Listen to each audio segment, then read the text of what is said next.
The Perks of Being a Wallflower by Stephen Chbosky. Part 1. August 25th, 1991. Dear friend, I'm writing to you because she said you listen and understand and didn't try to sleep with that person at that party even though you could have. Please don't try to figure out who she is because then you might figure out who I am, and I really don't want you to do that. I'll call people by different names or generic names because I don't want you to find me. I didn't enclose a return address for the same reason. I mean nothing bad by this, honest. I just need to know that someone out there listens and understands and doesn't try to sleep with people even if they could have. I need to know that these people exist. I think you of all people would understand that because I think you of all people are alive and appreciate what that means. At least I hope you do, because other people look to you for strength and friendship, and it's that simple. At least that's what I've heard. So this is my life, and I want you to know that I'm both happy and sad, and I'm still trying to figure out how that could be. I try to think of my family as a reason for me being this way, especially after my friend Michael stopped going to school one day last spring and we heard Mr. Vaughn's voice on the loudspeaker. Boys and girls, I regret to inform you that one of our students has passed on. We will hold a memorial service for Michael Dobson during assembly this Friday. I don't know how news travels around the school and why it is very often right. Maybe it was in the lunchroom. It's hard to remember. But Dave with the awkward glasses told us that Michael had killed himself. His mom played bridge with one of Michael's neighbors and they heard the gunshot. I don't really remember much of what happened after that, except that my older brother came to Mr. Vaughn's office in my middle school and told me to stop crying. Then he put his arm on my shoulder and told me to get it out of my system before Dad came home.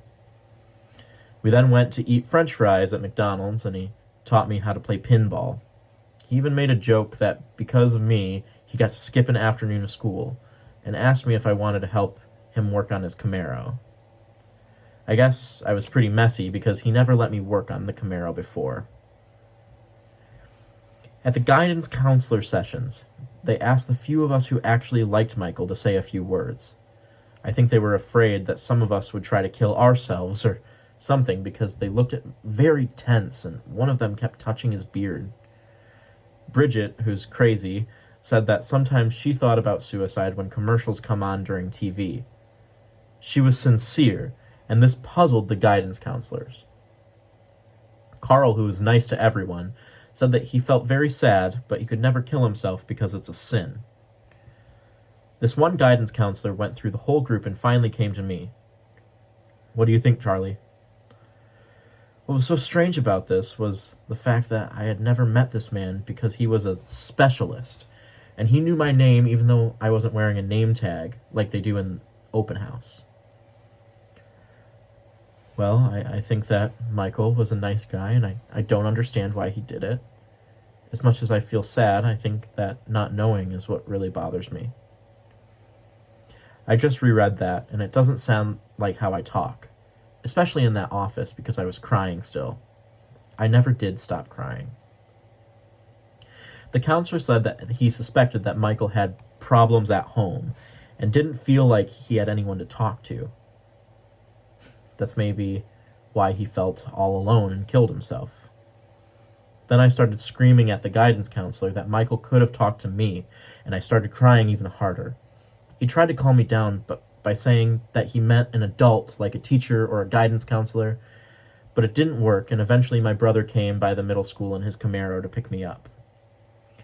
For the rest of the school year, the teachers treated me different and gave me better grades even though I didn't get any smarter. To tell you the truth, I think I made them all nervous. Michael's funeral was strange because his father didn't cry. And 3 months later, he left Michael's mom. At least according to Dave at lunchtime. I think about it sometimes. I wonder what went on in Michael's house around dinner and TV shows. Michael never left a note, or at least his parents didn't let anyone see it. Maybe it was problems at home. I wish I knew. It might make me miss him more clearly. It might have made sad sense. One thing I do know is that it makes me wonder if I have problems at home. But it seems to me that a lot of other people have it a lot worse. Like when my sister's first boyfriend started going around with another girl, and my sister cried for the whole weekend. My dad said, "There are other people who have it a lot worse." And my mom was quiet, and that was that. A month later, my sister met another boy and started playing happy records again, and my dad kept working, and my mom kept sweeping, and my brother kept fixing his Camaro. That is, until he left for college at the beginning of the summer. He's playing football for Penn State, but he needed the summer to get his grades right to play football. I don't think there's a favorite kid in our family. There are 3 of us, and I'm the youngest. My brother is the oldest. He's a very good football player, and he likes his car. My sister is very pretty and mean to boys, and she is in the middle. I get straight A's now, like my sister, and that's why they leave me alone. My mom cries a lot during TV programs. My dad works a lot and is an honest man. My Aunt Helen used to say that my dad was going to be too proud to have a midlife crisis. It took me around now to understand what she meant by that, because he just turned 40 and nothing's changed. My Aunt Helen was my favorite person in the whole world. She was my mom's sister. She got straight A's when she was a teenager, and she used to give me books to read. My father said that the books were a little too old for me, but I liked them, so he just shrugged and let me read. My Aunt Helen lived with a family for the last few years of her life because something very bad happened to her. Nobody would tell me what happened, even though I always wanted to know. When I was around 7, I stopped asking about it because I kept asking, like kids always do, and my Aunt Helen started crying very hard. That's when my dad slapped me, saying, "You're hurting your Aunt Helen's feelings."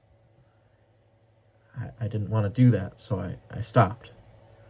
Aunt Helen told my father not to hit me in front of her ever again, and my father said this was his house, and he would do what he wanted, and my mom was quiet, and so were my brother and sister.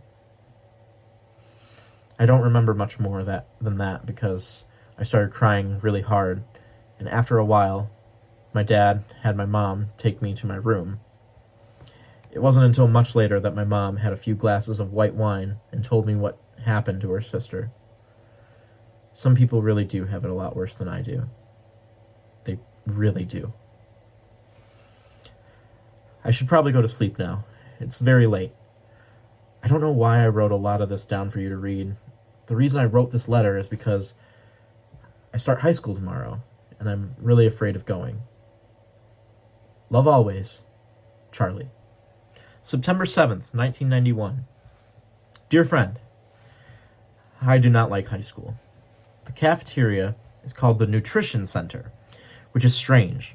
There's this one girl in my advanced English class named Susan. In middle school, Susan was very fun to be around. She liked movies, and her brother Frank made tapes of this great music that she shared with us. But over the summer, she had her braces taken off, and she got a little taller and prettier and grew breasts. Now she acts a lot dumber in the hallways, especially when boys are around. And I think it's sad because Susan doesn't look as happy. To tell you the truth, she doesn't like to admit she's in advanced English class, and she doesn't like to say hi to me in the hall anymore. When Susan was at the guidance counselor meeting about Michael, she said that Michael once told her that she was the prettiest girl in the whole world, braces and all. Then he asked her to go with him, which was a big deal at any school. They called it going out in high school. And they kissed and talked about movies, and she missed him terribly because he was her best friend. It's funny, too, because boys and girls normally weren't best friends around my school. But Michael and Susan were. Kind of like my Aunt Helen and me. I'm sorry, my Aunt Helen and I. That's one thing I learned this week. That and more consistent punctuation. I keep quiet most of the time, and only one kid named Sean really seemed to notice me. He waited for me after gym class and said really immature things, like how he was going to give me a swirly, which is where someone sticks your head in the toilet and flushes to make your hair swirl around. He seemed pretty unhappy as well, and I told him so.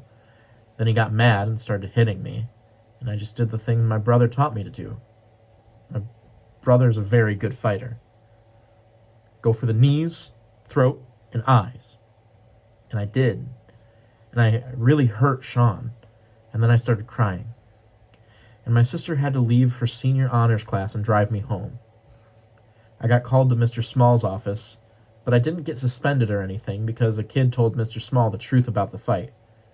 Sean started it. It was self-defense. And it was. I just don't understand why Sean wanted to hurt me. I didn't do anything to him. Very small.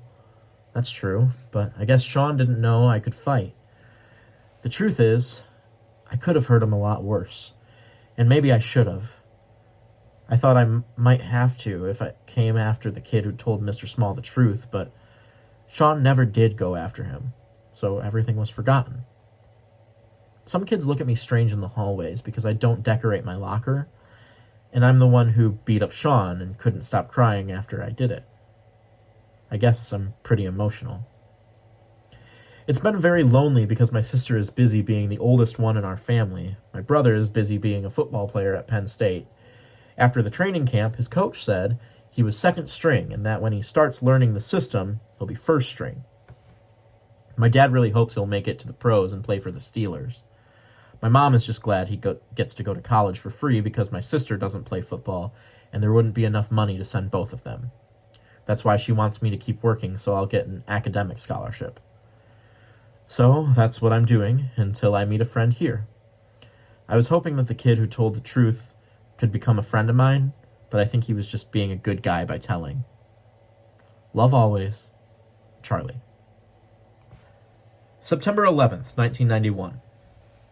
Dear friend, I don't have a lot of time because my advanced English teacher assigned us a book to read, and I like to read books twice.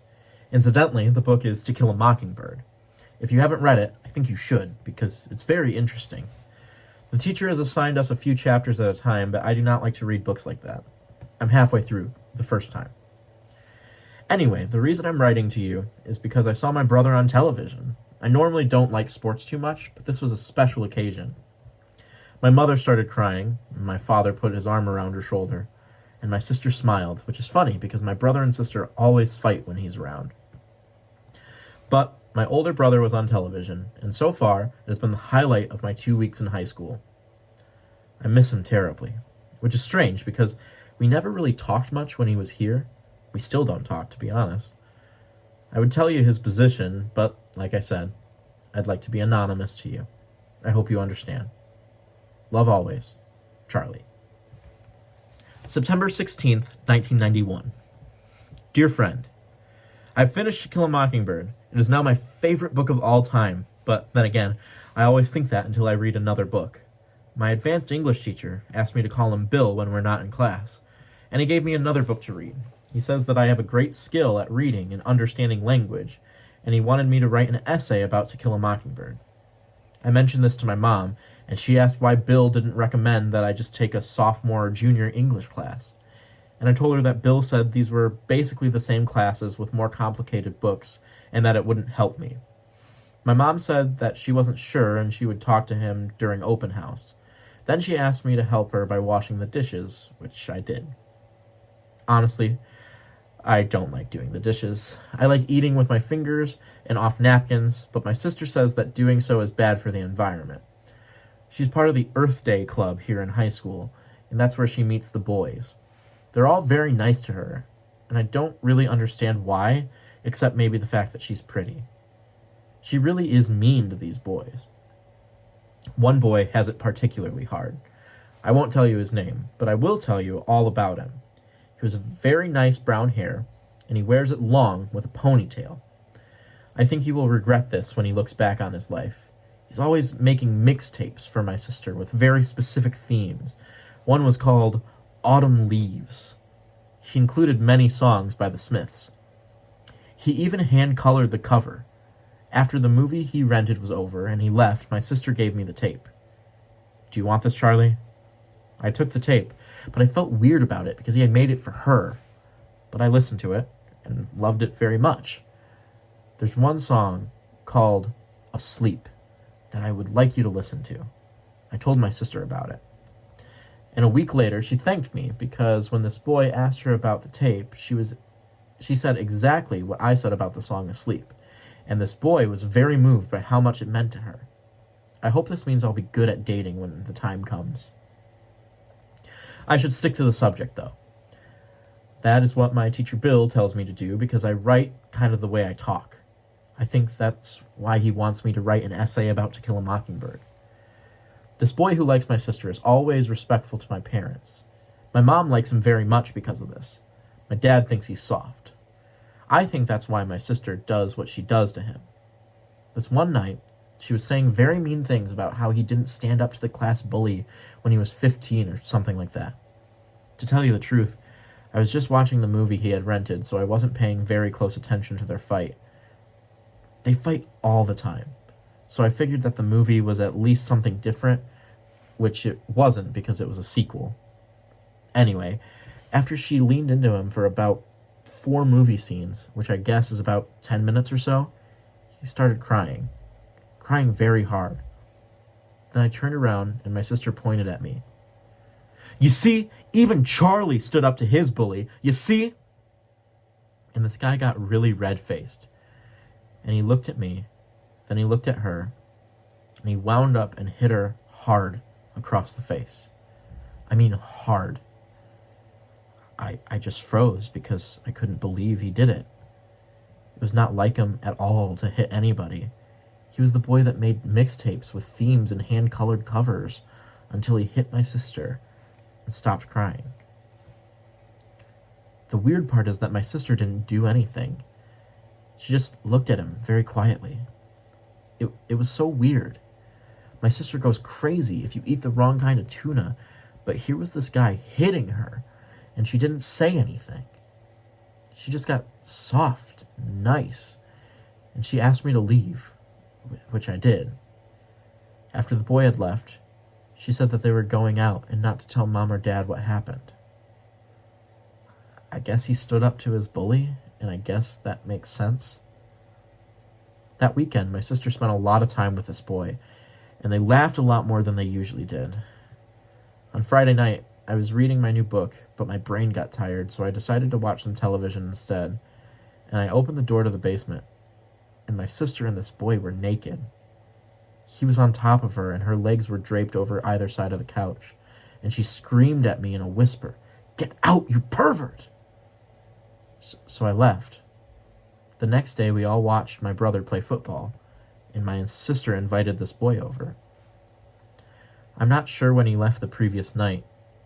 They held hands and acted like everything was happy, and this boy said something about how the football team hasn't been the same since my brother graduated, and my dad thanked him.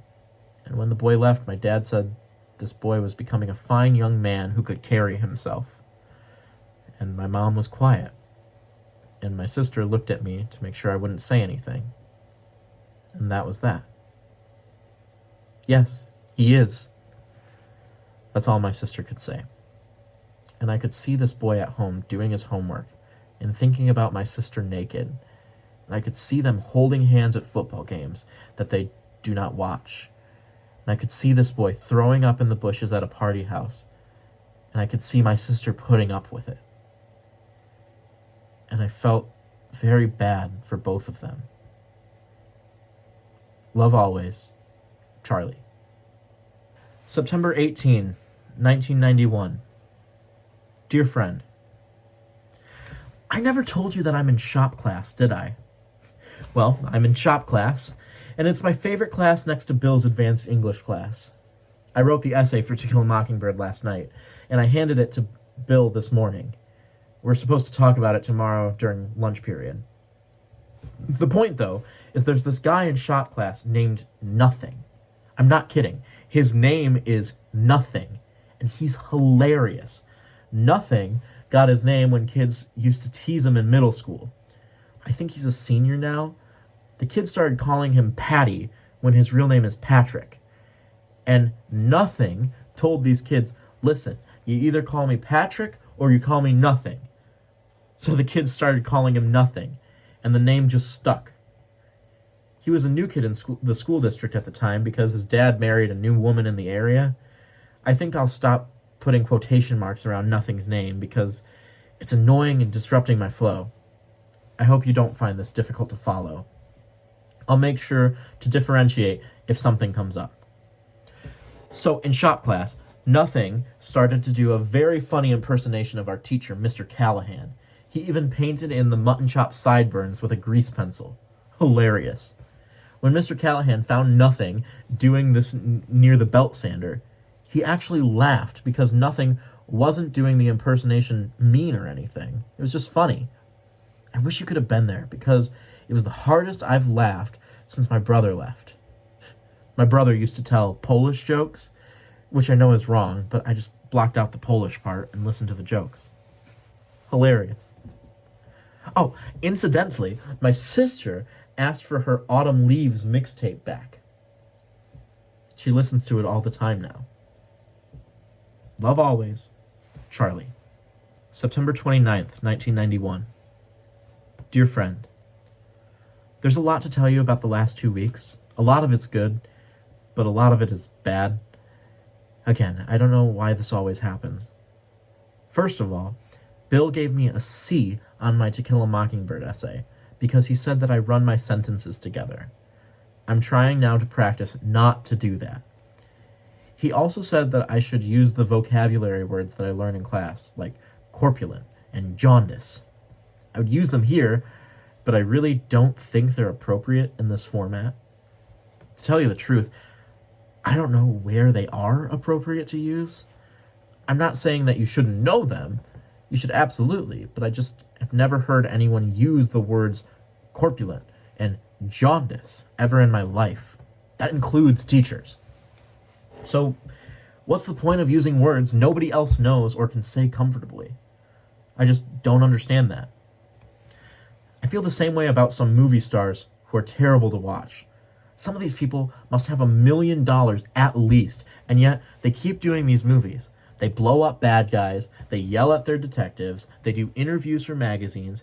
Every time I see this one particular movie star on a magazine, I can't help but feel terribly sorry for her because nobody respects her at all. And yet they keep interviewing her, and all the interviews all say the same thing. They start with what food they're eating in some restaurant, as so-and-so gingerly munched her Chinese chicken salad. She spoke of love. And all the covers say the same thing. So-and-so gets to the bottom of stardom, love, and Hitler hit new movie television show the album. I think it's nice for stars to do interviews to make us think they're all like us. But to tell you the truth, I get the feeling it's all a big lie. The problem is, I don't know who's lying, and I don't know why these magazines sell as much as they do, and I don't know why the ladies in the dentist's office like them as much as they do. A Saturday ago, I was in the dentist's office, and I heard this conversation. Did you see that movie? As she points to the cover. I did. I saw it with Harold. So what do you think? She is just lovely. Yeah, she is. Oh, I have this new recipe. Low fat? Mm-hmm. Do you have some time tomorrow? No. Why don't you have Mike fax it to Harold? Okay. Then these ladies started talking about the one star I mentioned before, and they both had very strong opinions. I think it's disgraceful. Did you read the interview in Good Housekeeping a few months back? Mm-hmm. Disgraceful. Did you read the one in Cosmopolitan? No. God, it was practically the same interview. I don't know why they give her the time of day. The fact that one of these ladies was my mom made me feel particularly sad because my mom is beautiful. She's always on a diet. Sometimes my dad calls her beautiful, but she cannot hear him. Incidentally, my dad is a very good husband. He's just pragmatic. After the dentist's office, my mom drove me to the cemetery where a lot of her relatives are buried. My dad does not like to go to the cemetery because it gives him the creeps. But I don't mind going at all because my Aunt Helen is buried there. My mom was always the pretty one, as they say, and my Aunt Helen was always the other one. The nice thing was my Aunt Helen was never on a diet, and my Aunt Helen was corpulent. Hey, I did it!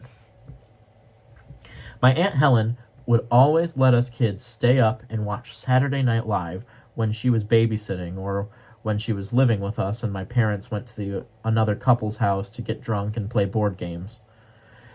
When I was very little, I remember going to sleep while my brother and sister and Aunt Helen watched Love Boat and Fantasy Island. I could never stay awake when I was that little, and I wish I could because my brother and sister talk about those memories sometimes. Maybe it's sad that these are now memories. Maybe it's not sad. And maybe it's just the fact that we loved Aunt Helen, especially me, and this was the time we could spend with her. I won't start listing television episode memories, except one, because I guess we're on the same subject, and it seems like something everyone can relate to in a small way. And since I don't know you, I figure that maybe I can write about something that you can relate to. The family was sitting around watching the final episode of More Inna, Inso, In Have, and I'll never forget it, even though I was very young. My mom was crying, my sister was crying, my brother was using every ounce of his strength he had not to cry, and my dad left during one of the final moments to make a sandwich. Now, I don't remember much about the program itself because I was too young, but my dad never left to make a sandwich except during commercial breaks, and then he usually just sent my mom. I walked into the kitchen and I saw my dad making a sandwich and crying. He was crying harder than even my mom, and I couldn't believe it. When he finished making his sandwich, he put away the things in the refrigerator and stopped crying and wiped his eyes and saw me. Then he walked up, patted my shoulder, and said, "This is our little secret, okay, champ?" "Okay," I said. And Dad picked me up with the arm that wasn't holding the sandwich and carried me to the room that had the television and put me on his lap for the rest of the television episode. At the end of the episode, he picked me up, turned off the TV, and turned around. And my dad declared, "That was a great series." My mom said, "The best." And my sister asked, "How long was it on the air?" And my brother replied, "9 years, stupid." And my sister responded, "You stupid." And my dad said, "Stop it right now." And my mom said, "Listen to your father." And my brother said nothing. And my sister said nothing. And years later, I found out my brother was wrong. I went to the library to look up the figures, and I found out that the episode we watched is the highest watched anything of television history, which I find it amazing because it felt like it was just the five of us. You know, a lot of kids at school hate their parents. Some of them got hit, and some of them got caught in the middle of wrong lives. Some of them were trophies for their parents to show the neighbors, like ribbons or gold stars. And some of them just wanted to drink in peace. For me personally, as much as I don't understand my mom and dad, as much as I feel sorry for both of them sometimes, I can't help but love them very much. My mom drives to visit the cemetery of people she loves. My dad cried during More Inna So In Have, and trusted me to keep his secret, and let me sit on his lap, and called me champ. Incidentally, I only have one cavity, and as much as my dentist asked me to, I just can't bring myself to floss. Love always, Charlie. October 6th, 1991. Dear friend, I feel very ashamed. I went to the high school football game the other day, and I don't know exactly why. In middle school, Michael and I would go to the games sometimes, even though neither of us were popular enough to go. It's just a place to go on Fridays when we didn't want to watch television. Sometimes we would see Susan there, and she and Michael would hold hands. But this time I went alone because Michael is gone, and Susan hangs around different boys now. And Bridget is still crazy, and Carl's mom sent him to a Catholic school, and Dave with the awkward glasses moved away. I was just kind of watching people, seeing who was in love and who was just hanging around, and I saw that kid I told you about. Remember Nothing? Nothing was there at the football game, and he was one of the few people who was not an adult that was actually watching the game. I mean really watching the game. He would yell things out. Come on, Brad. That's the name of the quarterback. Now, normally I'm very shy, but nothing seemed like the kind of guy you could just walk up to at a football game, even though you were 3 years younger and not popular. Hey, you're in my shop class. He's a very friendly person. I'm Charlie, I said, not too shy. And I'm Patrick, and this is Sam. He pointed to a very pretty girl next to him, and she waved to me. Hey, Charlie. Sam had a very nice smile. They both told me to have a seat, and they both seemed to mean it, so I took a seat. I listened to Nothing yell at the field, and I listened to his play-by-play analysis, and I figured out that this was a kid who knew football very well. He actually knew football as well as my brother. Maybe I should call Nothing Patrick from now on, since that's how he introduced himself, and that's what Sam calls him. Incidentally, Sam has brown hair and very, very pretty green eyes. The kind of green that doesn't make a big deal about itself. I would have told you that sooner, but under the stadium lights, everything looked kind of washed out. It wasn't until we went to the big boy and Sam and Patrick started to chain smoke that I got a good look at her. The nice thing about the big boy was the fact that Patrick and Sam didn't just throw around inside jokes and make me struggle to keep up. Not at all. They asked me questions. How old are you, Charlie? 15. What do you want to do when you grow up? I don't know just yet. What's your favorite band? I think maybe the Smiths, because I love their song Asleep, but I'm really not sure one way or the other because I don't know any other songs by them too well. What's your favorite movie? I don't know, really. They're all the same to me. How about your favorite book? This Side of Paradise by F. Scott Fitzgerald. Why? Because it's the last one I read. This made them laugh because they knew I meant it honest, not show off. Then they told me their favorites, and we sat quiet. I ate the pumpkin pie because the lady said it was in season, and Patrick and Sam smoked more cigarettes. I looked at them, and they looked really happy together. A good kind of happy, and even though I thought Sam was very pretty and nice, and she was the first girl I ever wanted to ask on a date someday when I can drive, I did not mind that she had a boyfriend, especially if he was a good guy like Patrick. So, how long have you been going out? I asked. Then they started laughing, really laughing hard. What's so funny? I said.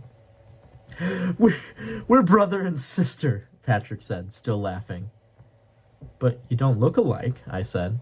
That's when Sam explained that they were actually stepsister and stepbrother, since Patrick's dad married Sam's mom.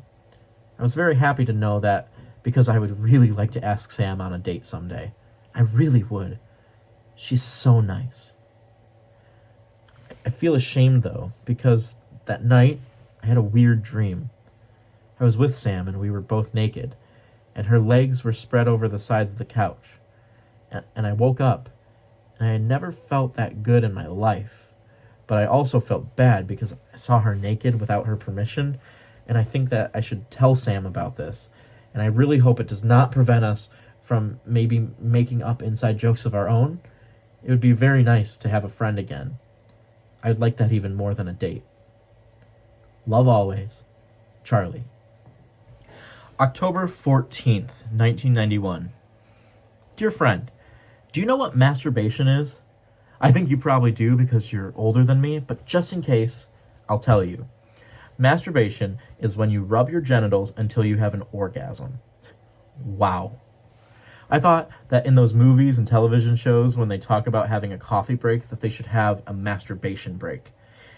But then again, I think this would decrease productivity. I'm only being cute here. I don't really mean it. I just wanted to make you smile. I meant the wow, though. I told Sam that I dreamt that she and I were naked on the sofa, and I started crying because I felt bad. And you know what she did? She laughed. Not a mean laugh either. A really nice, warm laugh. She said that she thought I was being cute, and she said that it was okay that I had a dream about her, and I stopped crying. Sam then asked me if I thought she was pretty, and I told her I thought she was lovely. Sam then looked me right in the eye. You know you're too young for me, Charlie. You do know that? Yes, I do. I don't want you to waste your time thinking about me that way. I won't. It was just a dream. Sam then gave me a hug, and it was strange because my family doesn't hug a lot except my Aunt Helen. But after a few moments, I could smell Sam's perfume, and I could feel her body against me, and I stepped back. Sam, I'm thinking about you that way. She just looked at me and shook her head. Then she put her arm around my shoulder and walked me down the hallway. We met Patrick outside because they didn't like to go to class sometimes. They preferred to smoke. Charlie has a Charlie-esque crush on me, Patrick. He does, huh? I'm trying not to, I offered, which just made them laugh. Patrick then asked Sam to leave, which she did, and he explained some things to me, so I would know how to be around other girls and not waste my time thinking about Sam that way. Charlie, has anyone told you how this works? I don't think so. Well, there are rules you follow here, not because you want to, but because you have to. You get it? I guess so. Okay. You take girls, for example.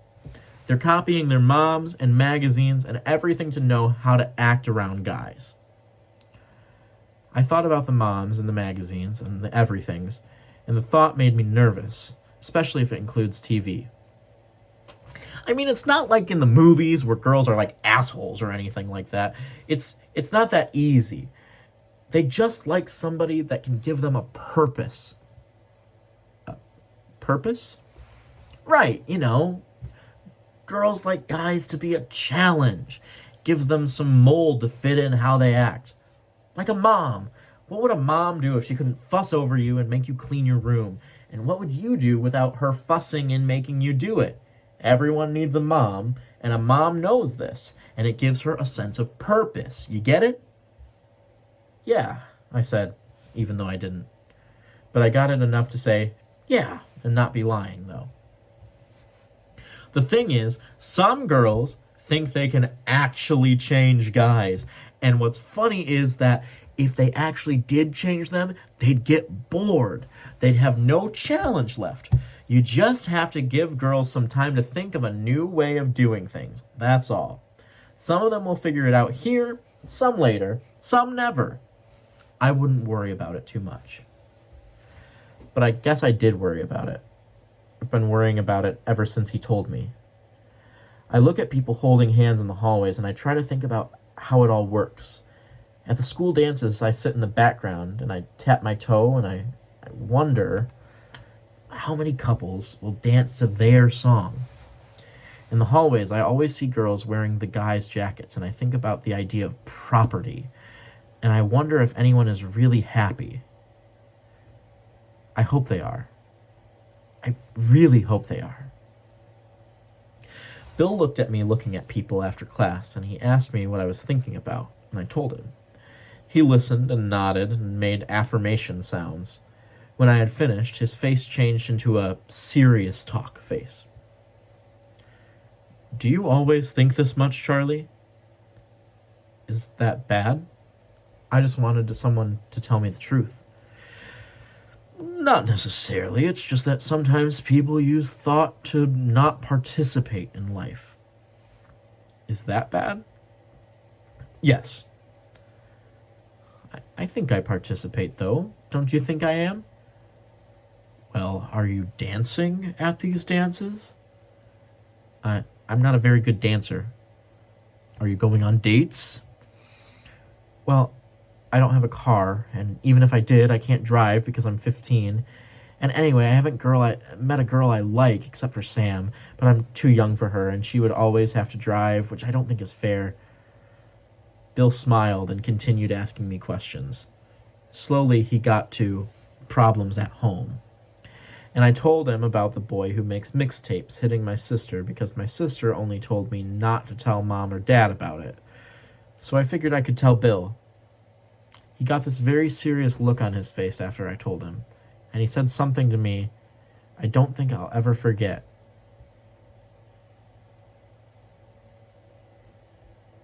Charlie, we accept the love we think we deserve. I just stood there quiet. Bill patted my shoulder and gave me a new book to read. He told me everything was going to be okay. I usually walk home from school because it makes me feel like I've earned it. What I mean is that I want to be able to tell my kids that I walked to school like my grandparents did in the old days.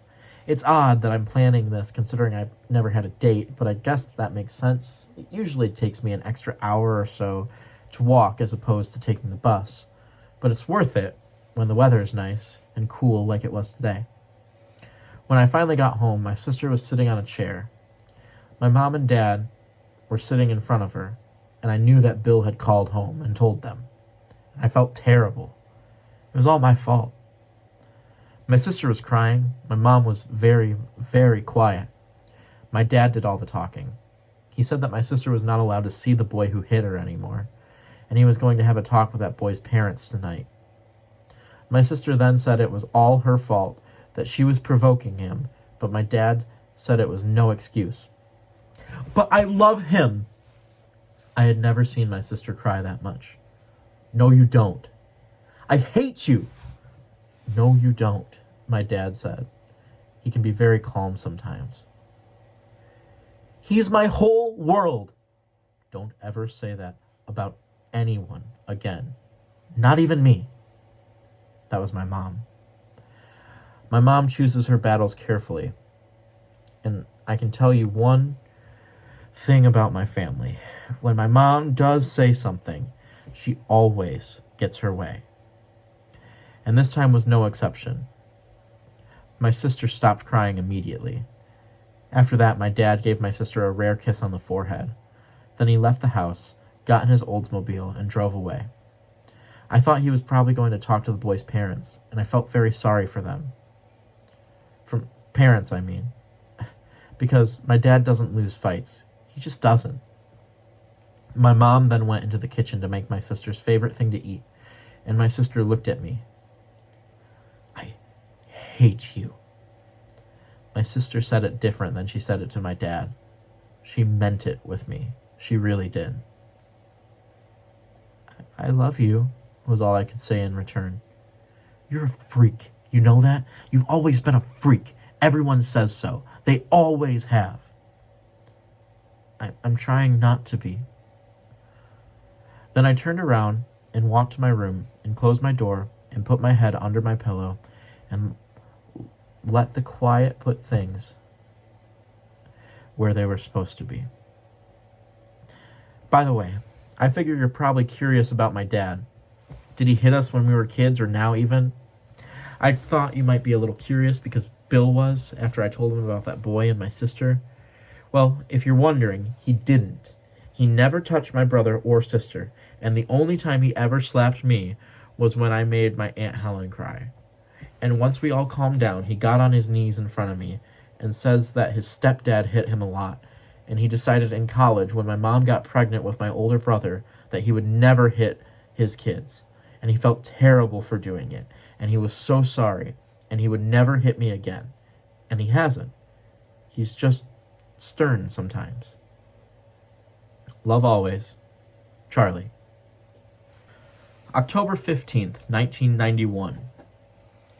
Dear friend, I guess I forgot to mention in my last letter that it was Patrick who told me about masturbation. I guess I also forgot to tell you how often I do it now, which is a lot.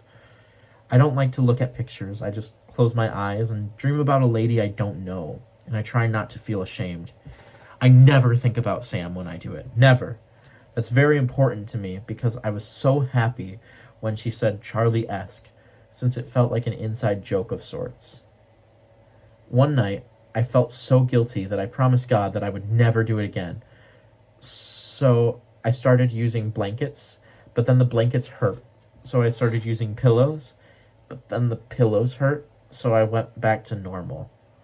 I wasn't raised very religiously because my parents went to Catholic school, but I do believe in God very much. I just never gave God a name, if you know what I mean. I hope I haven't let him down regardless. Incidentally, my dad did have a serious talk with the boy's parents. The boy's mother was very angry and screamed at her son. The boy's father kept quiet, and my dad didn't get too personal with them. He didn't tell them they did a lousy job raising their son or anything. As far as he was concerned, the only important thing was getting their help to keep their son away from his daughter. Once that was settled, he left them to deal with their family and came home to deal with us. At least that's how he put it. The one thing I did ask my dad was about the boy's problems at home, whether or not he thought the parents hit their son. He told me to mind my own business because he didn't know and would never ask and didn't think it mattered.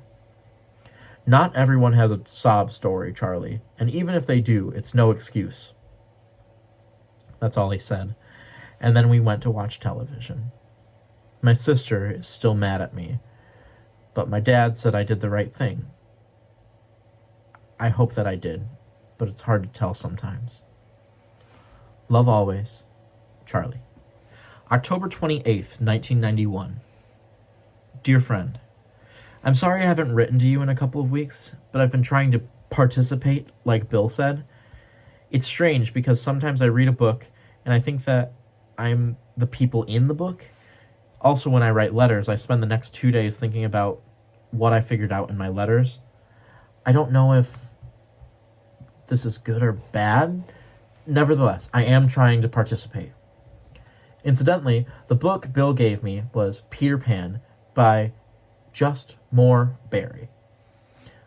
I know what you're thinking. The cartoon Peter Pan with the Lost Boys. The actual book was so much better than that. It's just about this boy who refuses to grow up, and when Wendy grows up, he feels very betrayed. At least that's what I got out of it. I think Bill gave me the book to teach me a lesson of some kind. The good news is that I read the book, and because of its fantasy nature, I could not pretend that I was in the book. That way I could participate and still read. In terms of my participation in things, I'm trying to go to social events that they set up in my school. It's too late to join any clubs or anything like that, but I'm still trying to go to the things that I can. Things like homecoming football game and dance, even if I don't have a date. I can't imagine that I'll ever come home for a homecoming game after I leave here. But it was fun to pretend that I was. I found Patrick and Sam sitting in the normal spot in the bleachers, and I started acting like I hadn't seen them in a year, even though I had seen them that afternoon at lunch when I ate my orange and they smoked cigarettes. Patrick, is that you? And Sam, it's been so long. Who's winning? God, college is such a trial. My professor is making me read 27 books this weekend, and my girlfriend needs me to paint signs for her protest rally Tuesday. Let those administrators know we mean business. Dad is busy with his golf swing, and Mom has her hands full with tennis. We must do this again, I would say, but I have to pick my sister up from her emotional workshop. She's making real progress. Good to see ya. And then I walked away. I went down to the concession stand and bought 3 boxes of nachos and a Diet Coke for Sam. When I returned, I sat down and gave Patrick and Sam the nachos and Sam her Diet Coke. And Sam smiled. The great thing about Sam is that she doesn't think I'm crazy for pretending to do things. Patrick doesn't either, but he was too busy watching the game and screaming at Brad, the quarterback. Sam told me during the game that they were going over to their friend's house later for a party. Then she asked me if I wanted to go, and I said yes, because I had never been to a party before. I had seen one at my friend's house, though. My parents went to Ohio to see a very distant cousin get buried or married. I don't remember which. And they left my brother in charge of the house. He was 16 at the time. My brother used the opportunity to throw a big party with beer and everything. I was ordered to stay in my room, which was okay because that's where everyone kept their coats. And it was fun because looking through the stuff in the pockets. Every 10 minutes or so, a drunk girl or boy would stumble in my room to see if they could make out there or something. Then they would see me and walk away. That is, except for this one couple. This one couple, whom I was told later were very popular and in love, stumbled into my room and asked if I minded them using it. I told them that my brother and sister said I had to stay there, and they asked if they could use the room anyway with me still in it. I said I didn't see why not, so they closed the door and started kissing very hard. After a few minutes, the boy's hand went up the girl's shirt, and she started protesting. "Come on, Dave." "What?" "The kid's in here. It's okay." And the boy kept working up the girl's shirt, and as much as she said no, he kept working it. And after a few minutes, she stopped protesting, and he pulled her shirt off, and she had a white bra on with lace. I honestly didn't know what to do by this point. Pretty soon, he took off her bra and started to kiss her breasts, and then he put his hand down her pants, and she started moaning. I think they were both very drunk. He reached to take off her pants, but she started crying really hard, so he reached for his own. He pulled his pants and underwear down to his knees. "Please, Dave, no." But the boy just talked soft to her about how good she looked and things like that, and she grabbed his penis with her hands and started moving it. I wish I could describe this with a little more nicely without using words like penis, but that was the way it was. After a few minutes, the boy pushed the girl's head down, and she started to kiss his penis. She was still crying. Finally, she stopped crying because he put his penis in her mouth, and I don't think you can cry in that position. I had to stop watching at that point because I started to feel sick. But it kept going on, and they kept doing other things, and she kept saying no. Even when I covered my ears, I could still hear her say that. My sister came in eventually to bring me a bowl of potato chips, and when she found the boy and girl, they stopped. My sister was very embarrassed, but not as embarrassed as the girl. The boy looked kind of smug. He didn't say much. After they left, my sister turned to me. "Did they know you were in here?" "Yes, they asked if they could use the room." "Well, why didn't you stop them?" "I didn't know what they were doing." "You pervert," was the last thing my sister said before she left the room, still carrying the bowl of potato chips. I told Sam and Patrick about this, and they both got very quiet. Sam said she used to go out with Dave for a while before she got into punk music, and Patrick said he heard about that party. I wasn't surprised that he did because it kind of became a legend. At least that's what I've heard when I tell kids who my older brother is. When the police came, they found my brother asleep on the roof. Nobody knows how he got there. My sister was making out in the laundry room with some senior. She was a freshman at the time. A lot of parents came to the house then to pick up their kids, and a lot of the girls were crying and throwing up. Most of the boys had run away at this point. My brother got in big trouble, and my sister was given a serious talk by my parents about bad influences. And that was that. The boy named Dave is a senior now. He plays on the football team. He's the wide receiver. I watched the end of the game when Dave caught a touchdown thrown by Brad. It ended up winning the game for our school, and people went crazy in the stands because we won the game. But all I could think about was that party. I thought about it quiet for a long time. Then I looked over to Sam. He raped her, didn't he? She just nodded. I couldn't tell if she was sad or just knew more things than me. We should tell someone, shouldn't we? Sam just shook her head this time. She then explained about all the things you have to go through to prove it, especially in high school, when the boy and girl are popular and still in love.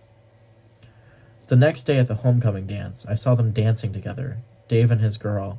I got really mad. It kind of scared me how mad I got. I thought about walking up to Dave and really hurting him, like maybe I should have really hurt Sean. And I think I would have. But Sam saw me and put her arm around my shoulder like she does. She calmed me down, and I guess I'm glad she did because I think I would have gotten even madder if I had started hitting Dave and his girl stopped me because she loved him. I think I would have gotten even madder about that. So I decided to do the next best thing and let the air out of Dave's tires. Sam knew which was his car. There's a feeling that I had Friday night after the homecoming game that I don't know if I will ever be able to describe except to say that it was warm. Sam and Patrick drove me to the party that night, and I sat in the middle of Sam's pickup truck. Sam loves her pickup truck because I think it reminds her of her dad. The feeling I had happened when Sam told Patrick to find a station on the radio, and he kept getting commercials and commercials, and a really bad song about love that had the word baby in it, and then more commercials, and finally he found this really amazing song about this boy, and we all got quiet. Sam tapped her hand on the steering wheel. Patrick held his hand outside the car and made air waves, and I just sat between them. After the song finished, I said something. I feel infinite. And Sam and Patrick looked at me like I said the greatest thing they ever heard, because the song was that great, and because we all really paid attention to it. 5 minutes of a lifetime were truly spent, and we felt young in a good way. I've since bought the record, and I would tell you what it was, but truthfully, it's not the same unless you're driving to your first real party and you're sitting in the middle seat of a pickup with two nice people when it starts to rain. We got to the house where the party was, and Patrick did this secret knock. It'd be hard to describe to you this knock without the sound. The door opened a crack, and this guy with frizzy hair looked out at us. Patrick, known as Patty, known as Nothing. Bob. The door opened, and the old friends hugged each other. Then Sam and Bob hugged each other. Then Sam spoke. This is our friend Charlie. And you won't believe it, Bob hugged me. Sam told me, as we were hanging up our coats, that Bob was baked like a fucking cake. I really had to quote that one, even though it has a swear. The party was in the basement of the house. The room was quite smoky, and the kids were much older. There were two girls showing each other their tattoos and belly button rings. Seniors, I think.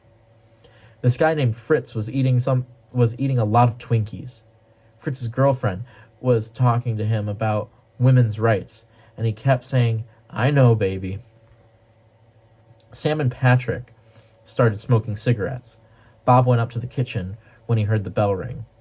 When he came back, he brought a can of Milwaukee's best beer for everyone, as well as two new party guests. There was Maggie, who needed to use the bathroom, and there was Brad, the quarterback of the high school football team. No kidding.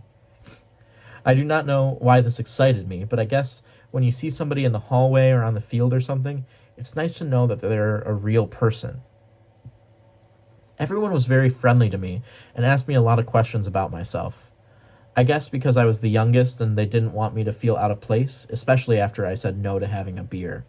I once had a beer with my brother when I was 12 and I just didn't like it. It really was that simple for me. Some of the questions I was asked was what grade I was in and what I did and what I wanted to be when I grew up. I'm a freshman and I don't know just yet. I looked around and I saw Sam and Patrick had left with Brad. That's when Bob started passing food around. Would you like a brownie? Yeah, thank you.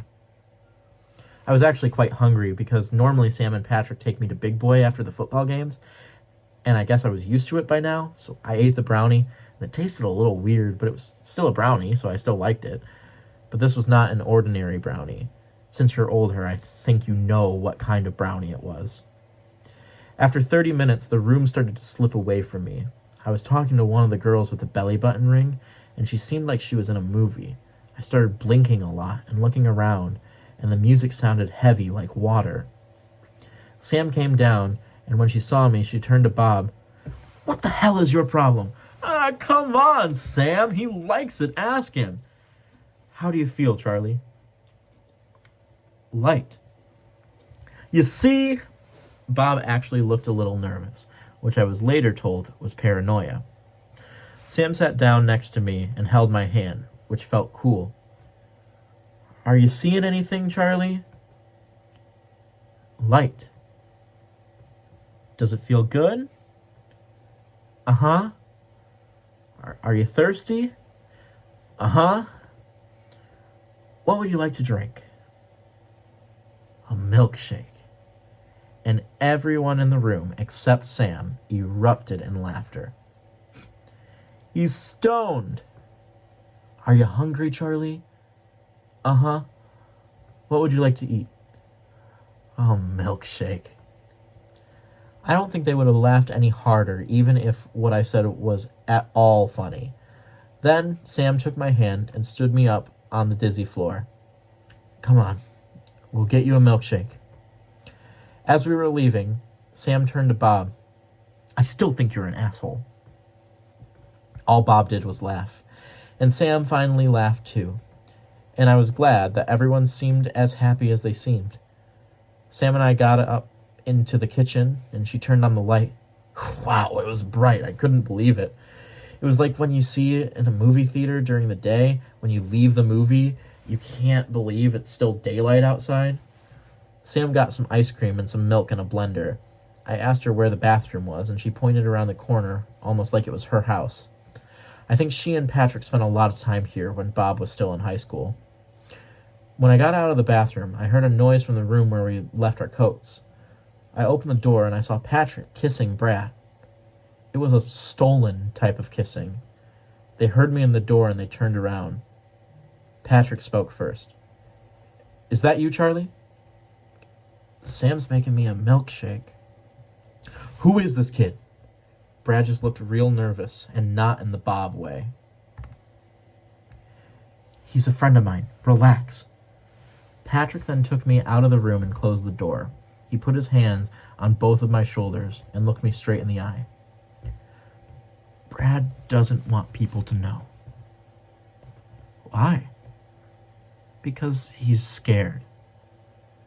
Why? Because he's... Wait, are you stoned? They said I was downstairs. Sam is making me a milkshake. Patrick tried to keep from laughing. Listen, Charlie, Brad doesn't want people to know. I need you to promise you won't tell anyone. This will be our little secret, okay?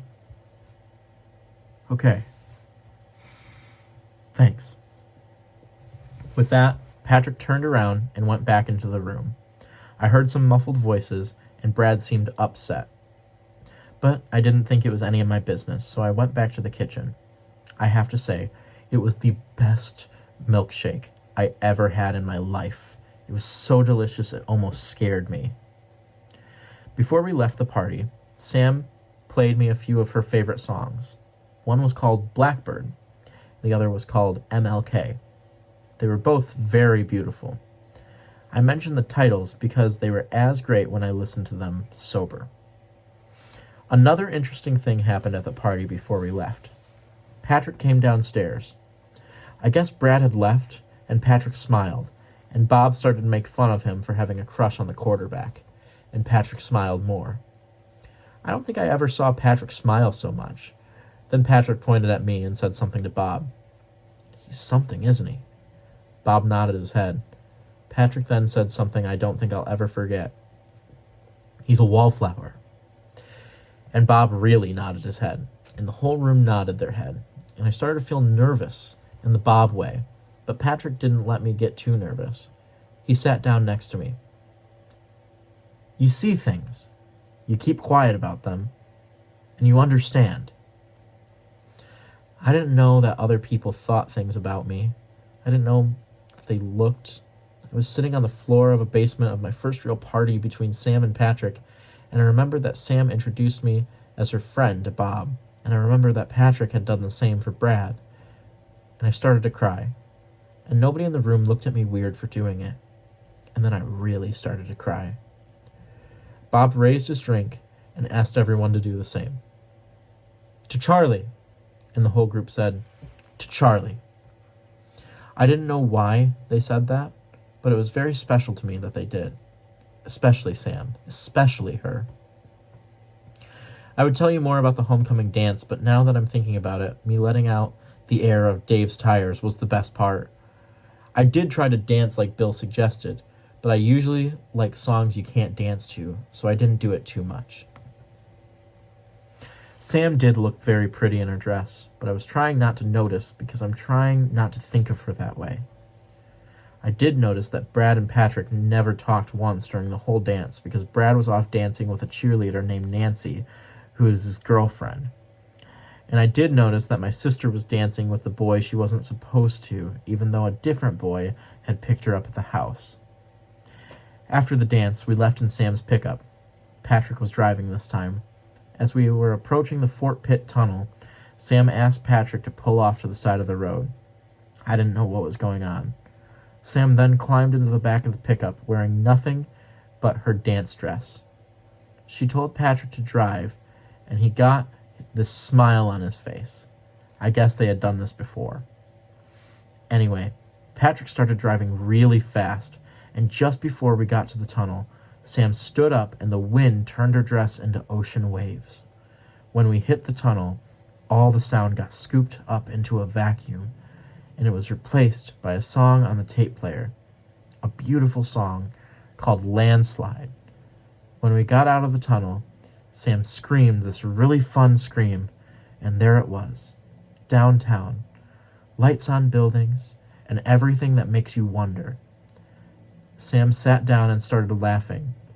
Patrick started laughing. I started laughing.